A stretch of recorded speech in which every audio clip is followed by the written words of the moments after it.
آپ کے خلاف نہیں، آپ نے ہمارے خلاف اعلان جنگ کیا ہے۔ مدارس کو مسلسل دباؤ میں رکھا جا رہا ہے۔ مدارس کو حکومت کے اثر و رسوخ سے آزاد رکھنا چاہتے ہیں۔ JUI کے سربراہ مولانا فضل الرحمان کہتے ہیں مدارس کو رجسٹرڈ کروانا چاہتے ہیں لیکن ریاست سے تصادم نہیں چاہتے۔ بیوروکریسی کو کہنا چاہتا ہوں آپ مدارس کو شدت پسندی کی طرف دھکیل رہے ہیں۔ ہم نے پاکستان کی ریاست کے ساتھ چلنا ہے۔ ہم کہتے ہیں بینک اکاؤنٹ کھولو، وہ بند کر دیتے ہیں۔ آپ سمجھتے ہیں ہم تھک جائیں گے؟ ایسا نہیں ہے۔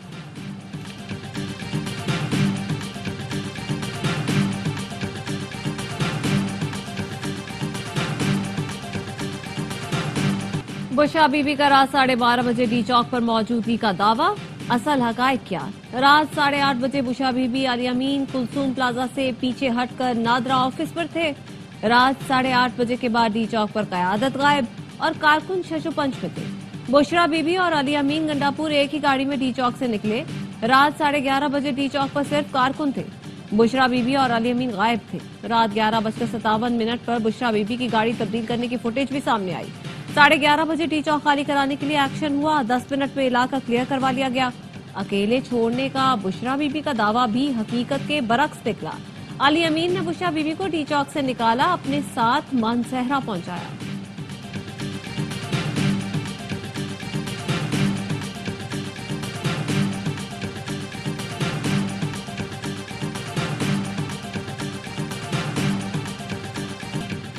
سوا 11 بجے ڈی چوک کلیئر ہو چکا تھا۔ 12:30 بجے بشرا بی بی وہاں کیسے موجود تھیں؟ جن کارکنوں کو یہ اکسا کر لائے تھے وہ علی امین گنڈاپور اور بشرا بی بی کو کہہ رہے تھے مت بھاگو، لیکن ان کے خوف کا یہ عالم تھا گلیوں میں جا کر گاڑی تبدیل کی۔ بشرا بی بی کہتی ہیں میں بھاگی نہیں، اکیلی کھڑی رہی۔ بھاگنے میں تو آپ نے ورلڈ ریکارڈ قائم کیا ہوا ہے۔ وزیر اطلاعات پنجاب عظما بخاری کہتی ہیں بشرا بی بی کس حیثیت سے لوگوں میں چیک تقسیم کر رہی ہیں؟ خیبر پختونخوا کے فنڈز کو ذاتی تشہیر کے لیے استعمال کرنا شرمناک ہے۔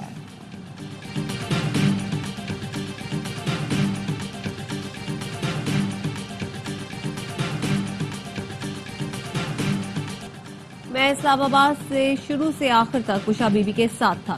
ذاتی رائے کا جواب وہ خود دے سکتی ہیں۔ وزیر اعلیٰ خیبر پختونخوا علی امین گنڈاپور کہتے ہیں ہم ملک کی خاطر مذاکرات کر رہے ہیں، مذاکرات سے نہیں مانیں گے تو فتح کر کے دکھائیں گے۔ 5 حملے کر دیے، سومناتھ کی طرف بڑھ رہے ہیں۔ اگر یہ بت بنیں گے تو ان کو توڑنے کے لیے 17 حملے تو ہیں۔ آپ ملک میں غیر آئینی اقدامات کر رہے ہیں، کیا سول وار کروانا چاہتے ہیں؟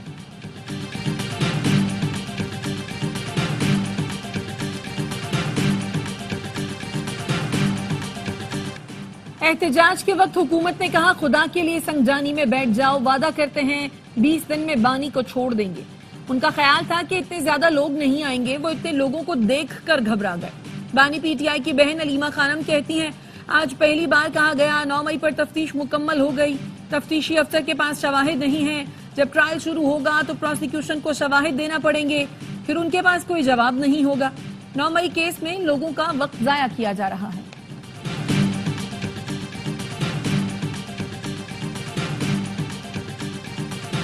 فواد چودھری نے قومی حکومت کے قیام کی تجویز دے دی، کچھ عرصے کے لیے مشترکہ وزیر اعظم لانے کا مطالبہ، کہا PTI نون لیگ پیپلز پارٹی ملک کے لیے ضروری ہے۔ حکومت بانی PTI سے براہ راست مذاکرات کرے، اگر حکومت سیاسی درجہ حرارت نیچے نہیں لاتی تو پھر لانگ مارچ ہوگا۔ بانی PTI کی رہائی کے بعد ملک کی صورتحال بدل جائے گی۔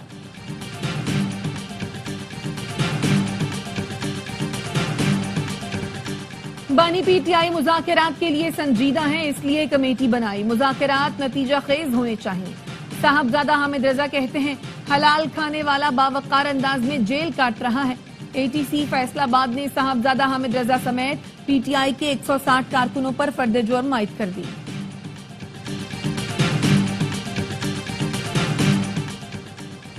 گجرانوالہ کی عدالت نے وزیر اعظم کے مشیر رانا ثناء اللہ کے ناقابل ضمانت وارنٹ جاری کر دیے۔ 12 دسمبر کو گرفتار کر کے پیش کرنے کا حکم، وارنٹ مسلسل غیر حاضری پر جاری کیے گئے۔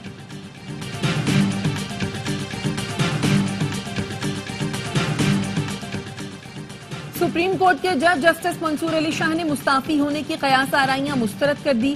ایک سوال کے جواب میں کہا یہ سب قیاس آرائیاں ہیں، بھاگ کر نہیں جائیں گے، جو کام کر سکتا ہوں وہ جاری رکھوں گا۔ تقریب سے خطاب میں جسٹس منصور علی شاہ کا کہنا تھا ملک میں چلڈرن کورٹس بنانے کی ضرورت ہے، عدلیہ کو بچوں کے حقوق کا تحفظ کرنا چاہیے، بچوں سے متعلق کیس کو فوری سنا جائے، بچہ عدالت میں پیش ہو تو اس کی بات سنیں. ہم کیسز میں بچوں کے والدین کو سن لیتے ہیں. بچوں سے پوچھیں وہ کیا کرنا چاہتے ہیں.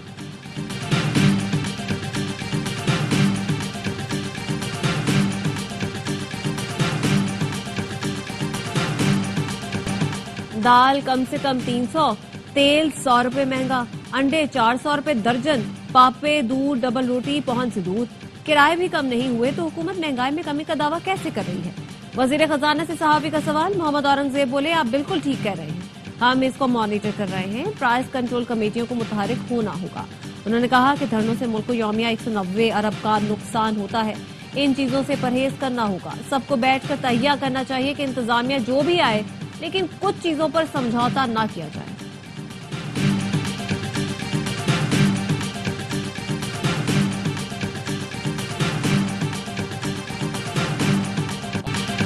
حالات خراب سے خراب تر ہوتے جا رہے ہیں. ملک میں سیاسی انتشار اور خلفشار ہے. عوام پاکستان پارٹی کے رہنما شاہد خاقان عباسی کہتے ہیں ملکی معاملات ریفارمز کے بغیر حل نہیں ہو سکتے. 26ویں آئینی ترمیم بالکل غلط اور آئین سے متصادم ہے. وزیر اعظم وزیر خزانہ اپنی کامیابی کی دلیل سٹاک مارکیٹ سے دیتے ہیں. سٹاک مارکیٹ کا اوپر جانا اب کی ناکامی کی دلیل ہے. یہ سمجھتے ہیں قانون کے بالادستی کے بغیر معیشت بہتر کر لیں گے. پیپلز پارٹی کی قیادت پر حکومتی حمایت ترک کرنے کے لیے پارٹی کا دباؤ بڑھنے لگا. ذرائع کا کہنا ہے کہ پیپلز پارٹی پنجاب اور خیبر پختونخوا نے قیادت کو سخت موقف اپنانے کا مشورہ دیا ہے، جبکہ پیپلز پارٹی سندھ اور بلوچستان نے قیادت کو مفاہمتی پالیسی جاری رکھنے کا مشورہ دیا. پی پی قیادت پر حکومت سے متعلق جارحانہ رویہ اپنانے کے لیے دباؤ ہے. بلاول بھٹو نے پارٹی رہنماؤں کو معاملات حکومت کے ساتھ اٹھانے کی یقین دہانی کرائی ہے.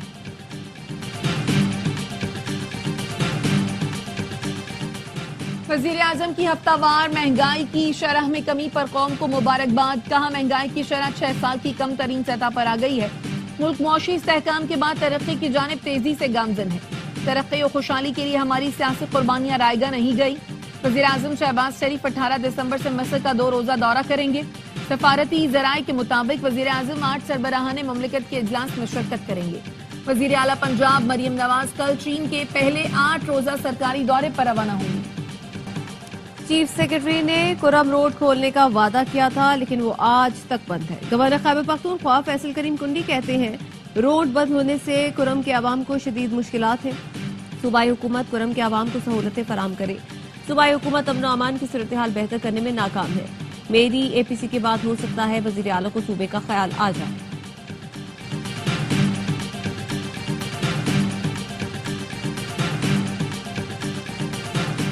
اسٹیٹک آئی پی ایڈریس نہ رکھنے والے فری لانسرز کے لیے پی ٹی اے کی سہولت. موبائل نمبر کے ذریعے وی پی این رجسٹریشن متعارف کرا دی گئی.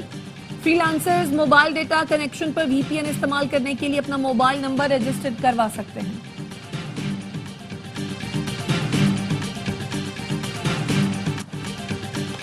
وزیر اطلاع سندھ شرجیل میمن کی زیر صدارت اجلاس.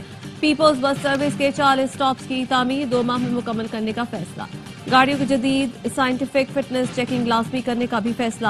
شرجیل میمن کہتے ہیں ہر سال گاڑیوں کی فٹنس چیکنگ یقینی بنانے کے لیے اقدامات کیے جائیں گے. فٹنس قوانین پر عمل نہ کرنے والی گاڑیوں کے خلاف سخت کارروائی کی جائے گی.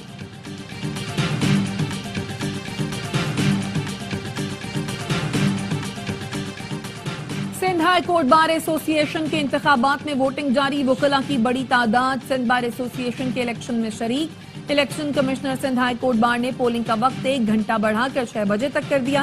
الیکٹرانک ووٹنگ کا سرور ڈاؤن ہونے کے باعث پولنگ تاخیر سے شروع ہوئی تھی.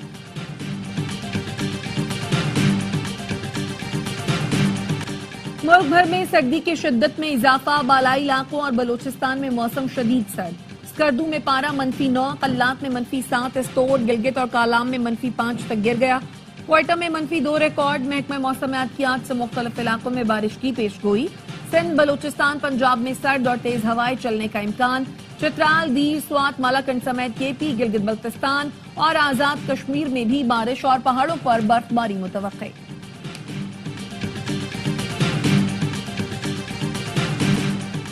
شام میں جاری خانہ جنگی شدت اختیار کر گئی. اپوزیشن کے مسلح گروپوں نے 5ویں بڑے شہر درا پر قبضہ کر لیا. شامی فوج نے الرقہ اور دیر الضرور کا علاقہ بھی چھوڑ دیا.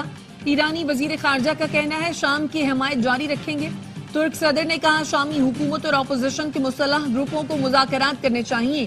شامی صدر بشار الاسد کو ملاقات کی دعوت دی تھی جس کا مثبت جواب نہیں ملا. وائٹ ہاؤس کا کہنا ہے شام کی صورتحال کو قریب سے دیکھ رہے ہیں. پاکستانی وزارت خارجہ نے شام میں شہریوں کے لیے ایڈوائزری جاری کر دی. کہا کشیدہ صورتحال کے پیش نظر پاکستانی شہری غیر ضروری سفر سے گریز کریں.